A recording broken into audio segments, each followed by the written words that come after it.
ইরানের parliament speaker Mohammad বাঘের Ghalibaf ইসলামাবাদে যুক্তরাষ্ট্র ইরান আলোচনায় যোগ দিতে বিমানে ওঠেন। সেই বিমানের ভেতর থেকে তোলা একটি ছবি এখন আলোচনার কেন্দ্রবিন্দুতে। ছবিতে দেখা যায় বিমানের ফাঁকা আসনগুলোতে সাজিয়ে রাখা মিনাব স্কুলে হামলায় নিহত শিশুদের ছবি ও তাদের ব্যবহার্য জিনিসপত্র। লেস অয়েল অ্যাবজর্ব করে আপনার পরিবারকে রাখে হেলদি।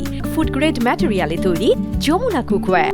গত ২৮ ফেব্রুয়ারি যুদ্ধের শুরুর দিনই এই হামলা চালায় মার্কিন ইসরায়েলি জোট। এতে অনেক শিশু প্রাণ হারায়। গালিবাফ এক্স প্ল্যাটফর্মে ছবিটি শেয়ার করে লেখেন, এই ফ্লাইটে আমার সঙ্গীরা মিনাব ১৬৮। এটি ছিল মিনাবের প্রাথমিক বিদ্যালয়ে হামলায় নিহত শিশু ও কর্মীদের প্রতি স্পিকারের শ্রদ্ধা নিবেদন। ওই হামলায় কমপক্ষে ১৬৫ জন নিহত এবং ১০০রও বেশি মানুষ আহত হয়েছিল বলে জানা গেছে। এই ঘটনা এখন ইরানের কূটনৈতিক বার্তার কেন্দ্রবিন্দু হয়ে উঠেছে। যুদ্ধবিরতির টানাপোড়েন, সামরিক উত্তেজনা এবং নাজুক কূটনৈতিক পরিস্থিতির মধ্যে এই আলোচনা শুরু হচ্ছে। গালিবাফের এই পদক্ষেপ আলোচনার আগেই একটি জোরালো বার্তা দিল।